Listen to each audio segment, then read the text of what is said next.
जब धरती पर पाप अपने चरम पर होगा, जब इंसानियत पूरी तरह खत्म हो जाएगी, तब शुरू होगा कलयुग का असली अंत।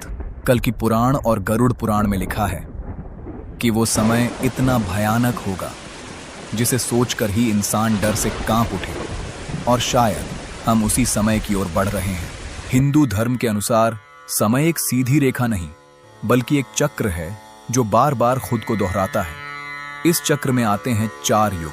सत्य युग, जहां केवल सत्य और धर्म था, और उसके बाद आता है त्रेता युग, जहां धर्म थोड़ा कमजोर हुआ।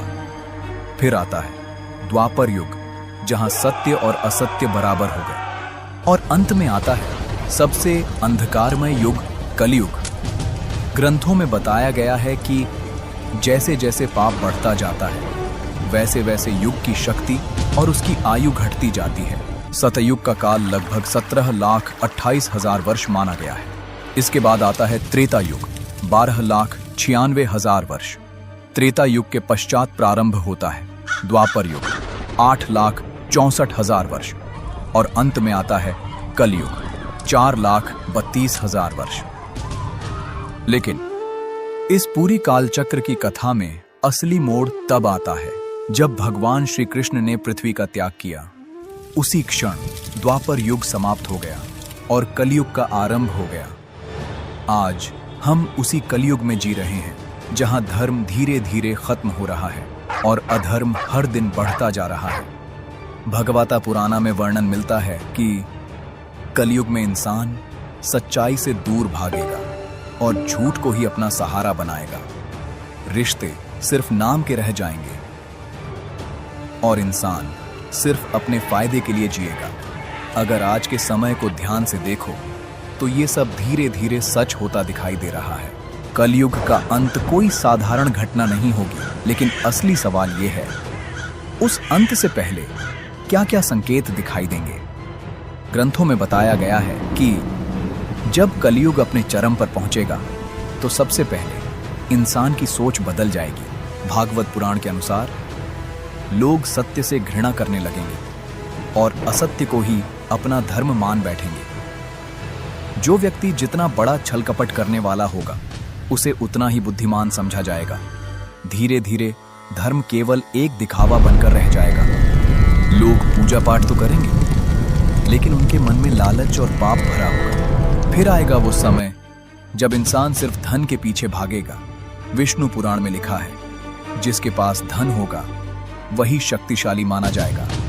न ज्ञान की कीमत होगी, न चरित्र की, सिर्फ पैसा ही सब कुछ तय करेगा। अब सोचो, जब इंसान का मकसद ही सिर्फ पैसा रह जाएगा तो वो क्या करेगा?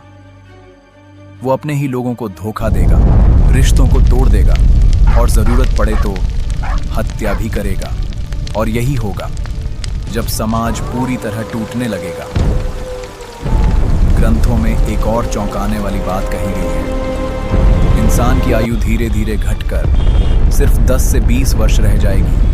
बच्चे बहुत कम उम्र में ही बड़े हो जाएंगे और इंसान समय से पहले ही बूढ़ा दिखने लगेगा।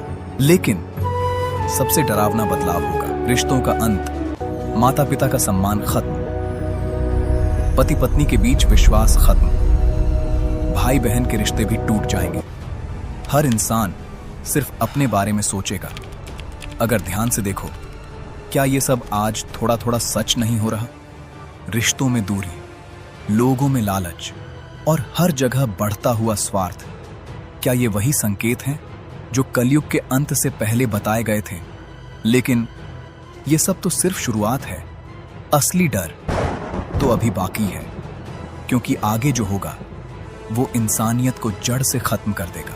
अब तक आपने जाना कि कलयुग के अंत से पहले इंसान बदल जाएगा, रिश्ते खत्म हो जाएंगे और पाप अपने चरम पर होगा। लेकिन जब इंसान अपनी सीमा पार कर देगा, तब प्रकृति भी शांत नहीं बैठेगी और यहीं से शुरू होगा विनाश का असली खेल। विष्णु पुराण और भागवत पुराण में यह संकेत मिलता है कि जब अधर्म बढ़ेगा तो इंसान के अंदर की दया पूरी तरह खत्म हो जाएगी।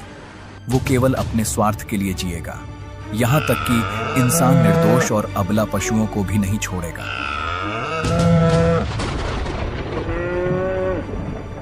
गाय जैसे पवित्र पशु का भी मांस खाएगा और उसी मांस को बेचकर धन कमाएगा। जिस जीव को कभी माता कहा जाता था, उसी का शोषण किया जाएगा। यही वो समय होगा जब इंसान अपनी ही मर्यादा भूल जाएगा। अब सोचो, जब इंसान इतना क्रूर हो जाएगा तो प्रकृति कैसे संतुलित रहेगी? तभी प्रकृति अपना प्रकोप दिखाना शुरू करेगी। धरती का संतुलन बिगड़ने लगेगा, तापमान असहनीय हो जाएगा, मौसम पूरी तरह बदल जाएंगे। इतनी गर्मी पड़ेगी कि लोगों के लिए खुले में रहना मुश्किल हो जाएगा और इंसान मजबूर होकर जमीन के अंदर रहने लगेगा। धीरे धीरे पेड़ पौधे खत्म हो जाएंगे, नदियां सूख जाएंगी, यहां तक कि गंगा नदी भी सूखने लगेगी। भूख और प्यास इतनी बढ़ जाएगी कि लोग तड़प तड़प कर मरेंगे। धरती की उपजाऊ शक्ति खत्म हो जाएगी, अनाज जमीन के अंदर चला जाएगा, जानवर भी नहीं बचेंगे। गाय, भैंस, बकरी छोटे होते जाएंगे और दूध देना बंद कर देंगे। और फिर इंसान का शरीर भी बदलने लगेगा। लंबाई घटकर कुछ इंच रह जाएगी, आयु घटकर सिर्फ 10 से 20 साल रह जाएगी। लेकिन ये विनाश ही अंत नहीं है, क्योंकि जब सब कुछ खत्म होने के कगार पर होगा, जब अधर्म अपनी सीमा पार कर देगा, जब पृथ्वी पर केवल पाप ही बचेगा, तब एक ऐसी शक्ति प्रकट होगी जिसका वर्णन हजारों साल पहले किया जा चुका है।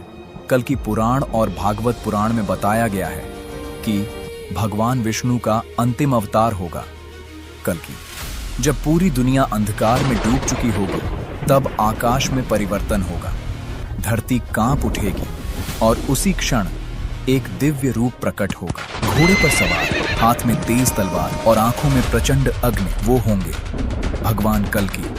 उनका उद्देश्य सिर्फ एक होगा, अधर्म का पूर्ण विनाश। वो किसी को नहीं छोड़ेंगे जो पाप में लिप्त होंगे, जो निर्दोषों पर अत्याचार करेंगे। सबका अंत निश्चित होगा। सोचो, एक ऐसी शक्ति जिसे कोई रोक नहीं सकता, ना कोई सेना, ना कोई ताकत। क्योंकि ये कोई साधारण युद्ध नहीं होगा, ये होगा धर्म और अधर्म का अंतिम युद्ध। हर तरफ भय होगा, लोग छुपने की कोशिश करेंगे, लेकिन पाप से बचने का कोई रास्ता नहीं होगा। धीरे धीरे अधर्म मिटने लगेगा, पाप खत्म होने लगेगा और फिर पृथ्वी एक बड़े परिवर्तन के लिए तैयार होगी। लेकिन क्या ये विनाश यहीं खत्म होगा या फिर इसके बाद कुछ और भी होने वाला है?